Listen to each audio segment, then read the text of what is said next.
Hi everyone, I'm Sarah, Childhood Finds. Thank you so much for joining me for my weekly What Sold video.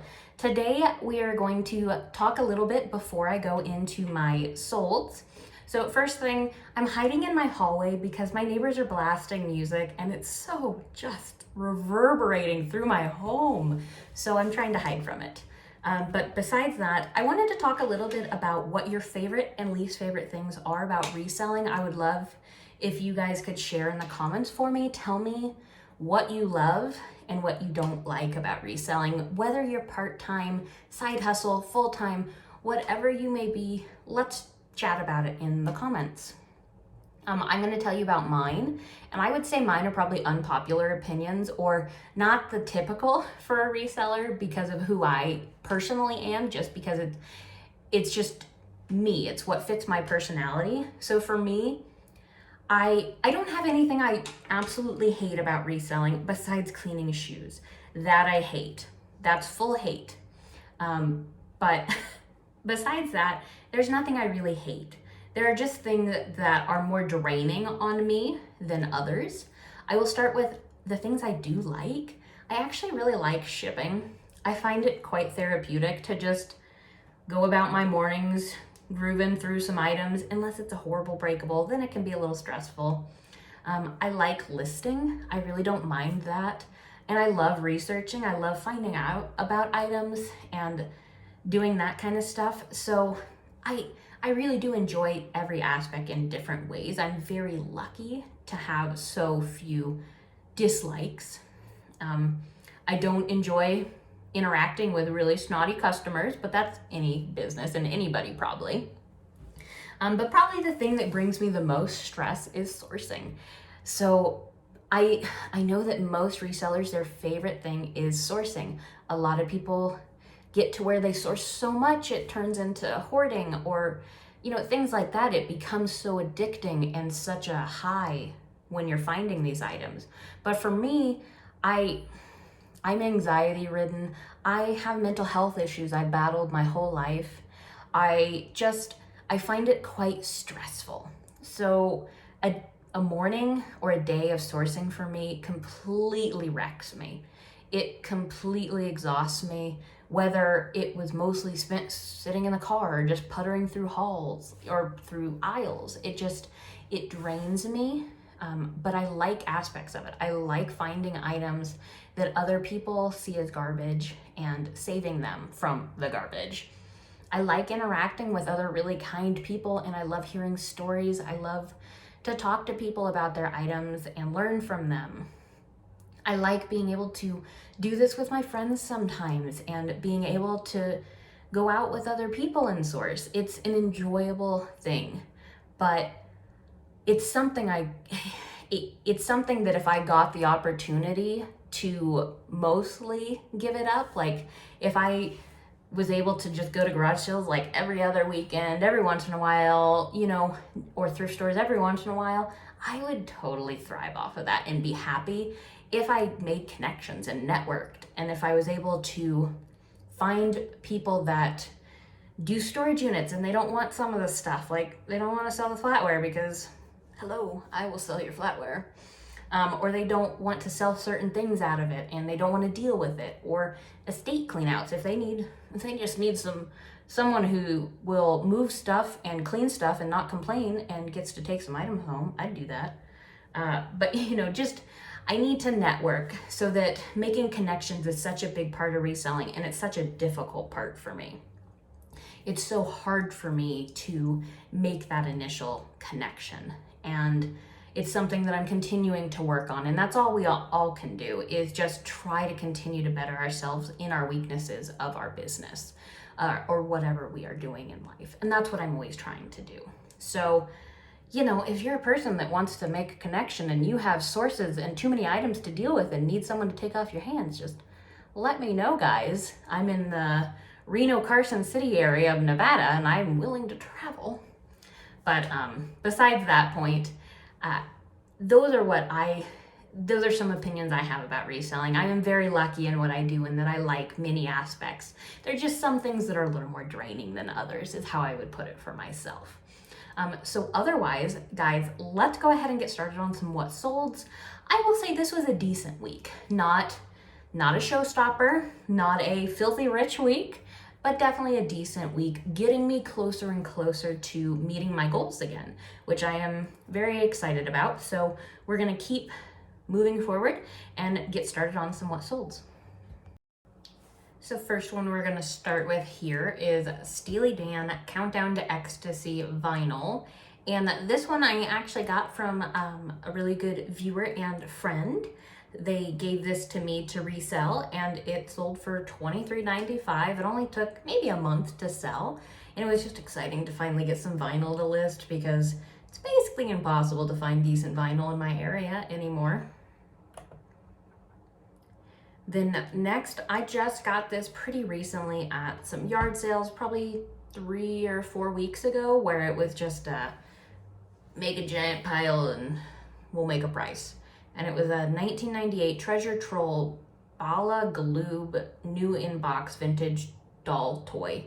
And it sold for $16.95 and sold within a couple weeks of listing. I'd probably say 50 cents to $1 into this item. Here, I just picked up these bookends that I showed in a haul video, I believe, along with some other stuff I have later on. And this is brass duck head bookends, pair 6 inches. And I sold them for best offer of $18. And these always sell pretty quickly. They don't sell for a lot of money, guys. So they're not something I would really pay up for. I paid $3 for these, which was, it was okay. Not in any way too bad, because they're not too bad to ship. So they're pretty decent items, but I pick them up even though they don't sell for a ton because they typically sell pretty quickly. And then this is a belt buckle from my kind of belt buckle buy a while back and last year, and it's $1 into it. I finally just took a best offer for $11 because I'm just ready to see things moving. And this is a vintage 1976 Indiana Metalcraft Hunter Hunting Pointer Bird Dog belt buckle. And it was a cute piece. So, but $11 was just fine for a belt buckle I paid about $1 for. Here is some of the Fiesta Wear 2 I just picked up in a haul video, and it's Fiesta Wear Flatware Table Setting 5-piece set, turquoise blue. It says number 2 because I actually sold 2 sets of these. And what I did with that Fiesta Wear Flatware is, it was actually interesting. So what I could tell online is that they sold them by the color. So you would get a place setting per color.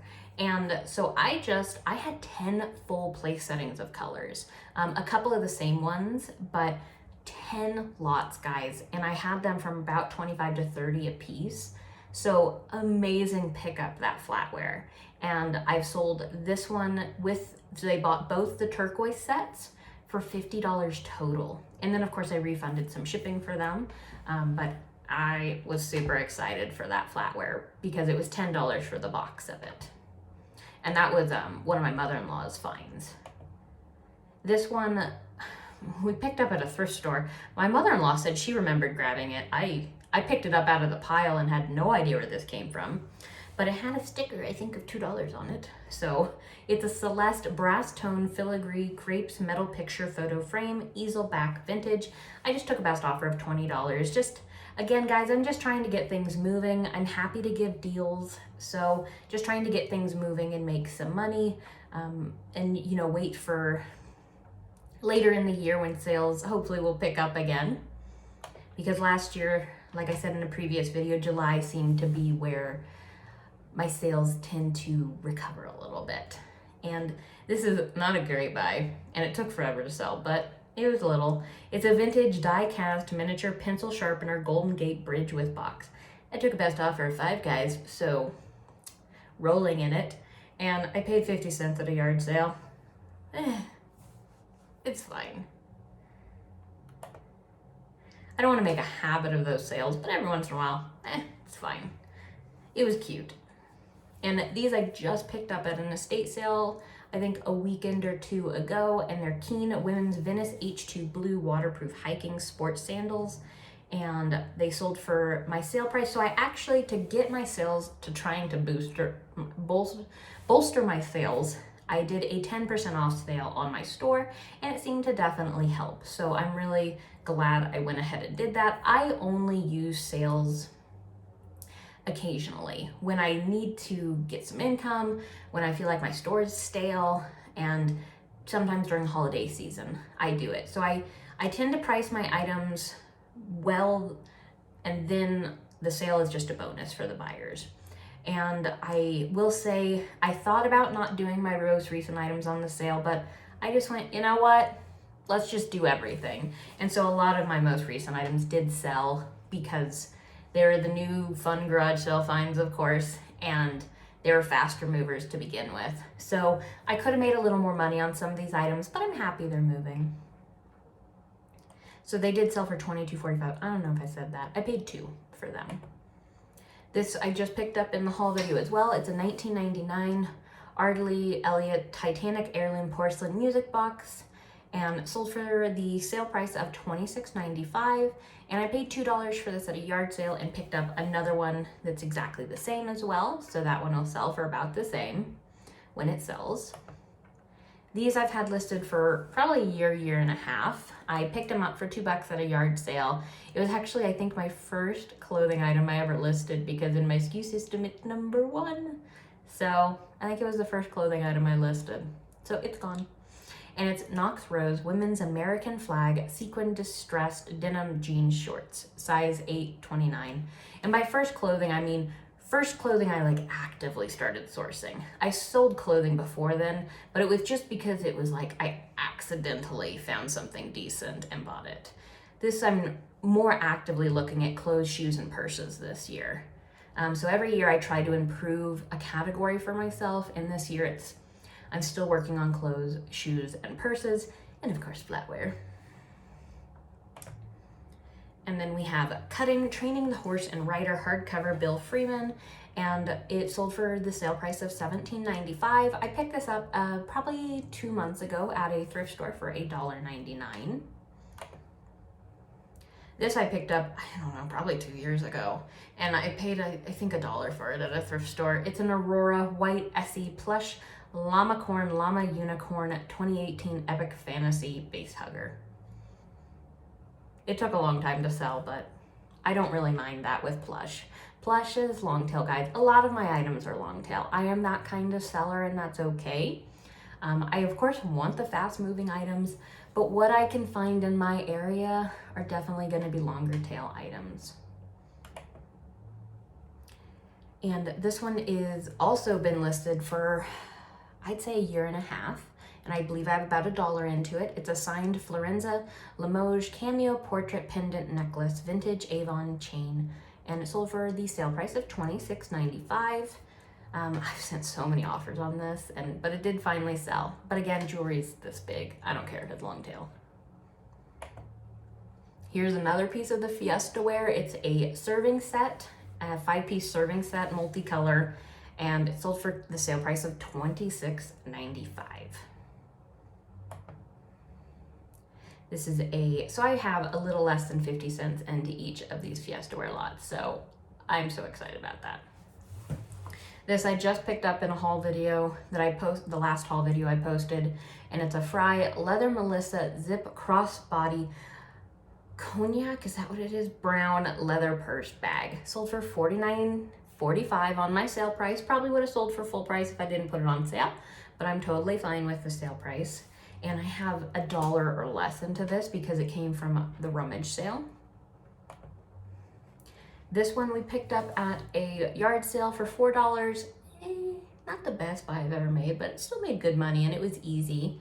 And it's a 1970s Coors Banquet Beer Belt Buckle brewed with pure Rocky Mountain vintage. Sold for $17.95. This I picked up at a Salvation Army, and the comps were a little bit back and forth on prices. So I did price a little high, and then it went on sale, and I ended up just taking a best offer of $38. I thought that was fair, and I paid $1.99 for this at a thrift store, and I really haven't had any interest in it in the last, I think, like 6 months I've had it listed. So I was very fine with that. So that's why I will take lower offers, I will counter offers, The only times that I will just flat out deny offers if they're just terrible. And I'm talking $1, $2, $3 terrible, guys, because that's not the kind of buyer I want. But sometimes when they're half price, I'll try to counter. You know, I try to counter when they're really horrible offers. Sometimes I'll just counter with like a quarter off of my price because I'm petty. But for the most part, I do try to counter because I've had a lot of great buyers by doing that. So it doesn't bother me for the most part when I get really bad offers.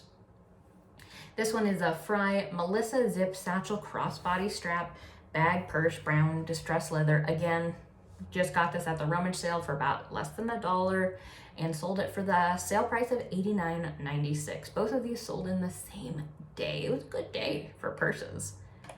It's amazing to me, yeah, I did a video on the percentage, what categories were the highest percentage of my sales throughout the years. So I will be excited to see what this next year holds, because I'll probably do a small video about that again.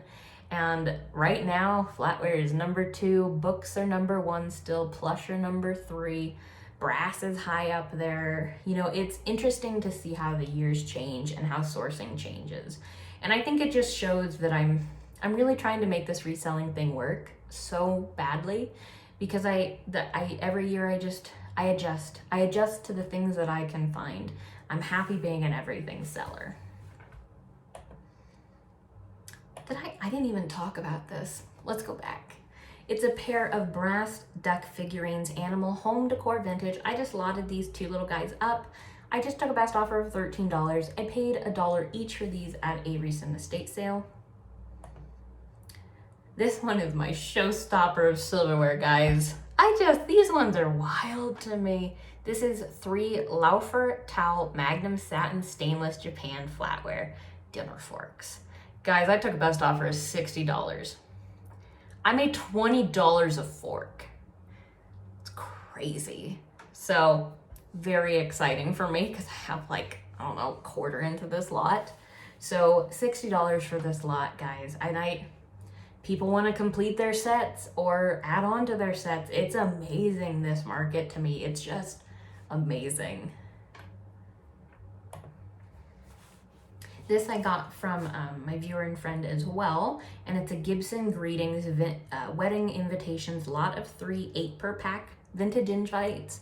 This is just vintage ephemera, and they sold for $10.75 on my sale price. Totally happy with that, guys, and it didn't take very long to sell. So I know ephemera can also be long tail, but there's buyers for it, and they can go quick too, just like other items.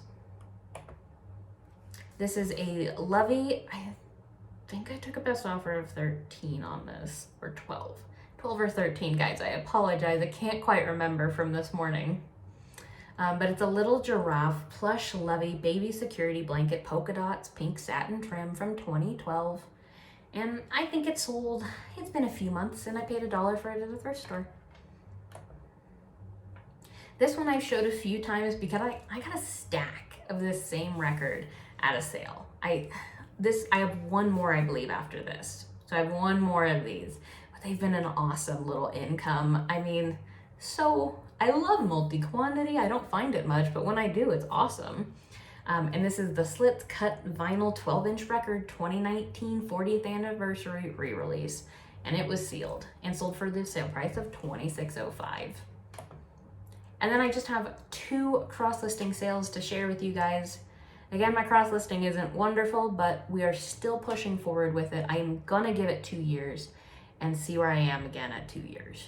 And so first, fair warning, these will get taken down now on eBay. I have not tried to research or figure out if there's a way you can sell them safely for your account. I am always cautious. I'm not gonna try to finagle the system on eBay. I am just going to deal with and respect the rules that they have, because the platform pays my bills. So yes, I find it frustrating I can't really sell these on there anymore. But they get taken down, and it's live animal is what they put it under, the category, I believe. And it's a queen conch seashell, and it's $19 it sold for. I picked this up at a yard sale for $1. I think I have 2 or 3 left, and I just left them up on Poshmark. I've sold a couple other on Poshmark in the past, so I probably won't pick these up anymore unless I find out there is a safe way, like completely safe to sell them on my eBay. But I would never risk my account for something. So if there's not a safe way that I find, I just won't pick these up anymore. And they are slow sellers. Shells are slow sellers, guys, a lot of them. But sold for 19. And then I just have my last one. I got this at a thrift store, I think a few weeks ago. And it's a Disney Store Stitch Plush Easter Bunny Lilo and Stitch 13-inch. I use Stitch twice. You guys know I don't love when I do that. But it's from 2024, so very, very recent. Got donated basically immediately after Easter, it seems. But it sold for $20 on Mercari, and luckily that's how much I made because of the no seller fees on Mercari. So guys, thank you so much for joining me for this video, and bearing with me as I talked a little bit too much probably in the beginning. But as always, I appreciate you guys all so much for your support. And I always enjoy chatting with you guys, and just thank you so much for supporting this channel and being my coworkers basically, because it's kind of lonely reselling. So I thank you guys all so much, but I will see you guys on the next video.